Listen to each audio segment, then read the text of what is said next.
Salut à tous les amoureux du football et bienvenue sur Fait Mercato. Je vois que vous êtes nombreux à regarder mes vidéos. Merci de vous abonner pour plus de motivation. Et n'oubliez surtout pas d'activer la cloche de notification pour ne rater aucune de nos nouvelles vidéos sur Fait Mercato. Nous allons faire un petit tour d'actualité avant de plonger dans ce nouveau journal du Mercato africain. Ça vient de tomber, le Congo requalifié pour le championnat d'Afrique des Nations. Pour rappel, les Diables Rouges ont été disqualifiés suite à une réclamation pour avoir aligné un joueur présumé inéligible lors de la double confrontation avec la Guinée équatoriale. Mais contre toute attente, le jury d'appel a finalement donné raison à la FECAFOOT et validé l'argumentaire des Congolais. Ces derniers vont reprendre leur place initiale dans un groupe des très relevés avec les tenants du titre, le Sénégal, le Soudan et le Nigeria. A noter que le CHAN 2025 a été reporté au mois d'août prochain et sera co-organisé par le Kenya, l'Ouganda et la Tanzanie. Et dans la foulée, un accord de partenariat entre la Ligue nationale de football du Maroc et la Liga a été paraphé par les deux présidents, Abdesalam Belkjour et Javier Tebas.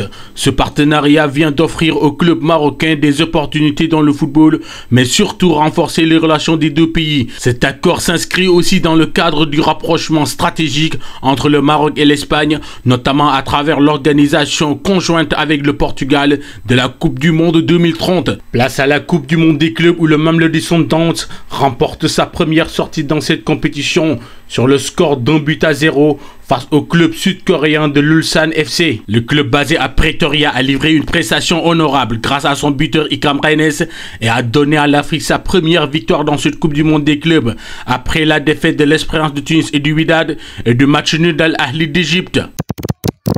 C'est donc parti pour ce nouveau JT à Fait Mercato.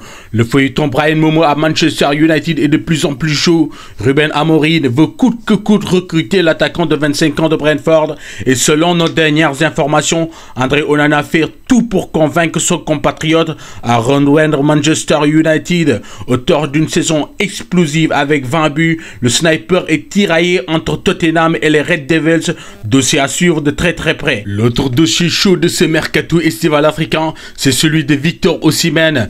Les Blues veulent recruter un concurrent à Nicolas Jackson et deux profils sont cités, Liam Delap et l'attaquant nigérian Victor Osimhen. D'après nos informations, les supporters de Chelsea préfèrent le Nigérian à Delap. À savoir aussi que la Juventus est venue se renseigner sur l'attaquant actuellement joueur de Galatasaray. Dans l'Hexagone, le premier en Ligue 1, le Paris FC, compte renforcer son effectif et deux joueurs du continent sont cités. Il s'agit de Moses Simon, actuellement sous contrat avec le FC Nantes jusqu'en 2026.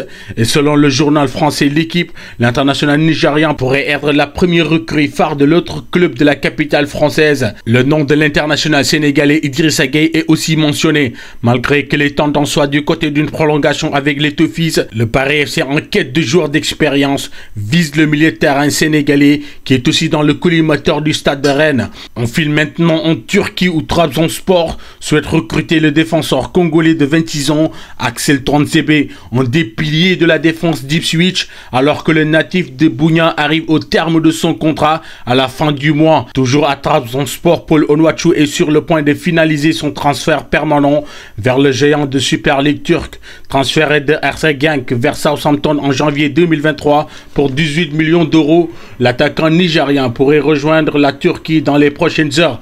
Merci à tous, c'est tout pour aujourd'hui. On se donne rendez-vous très vite pour une nouvelle vidéo sur Fait Mercato.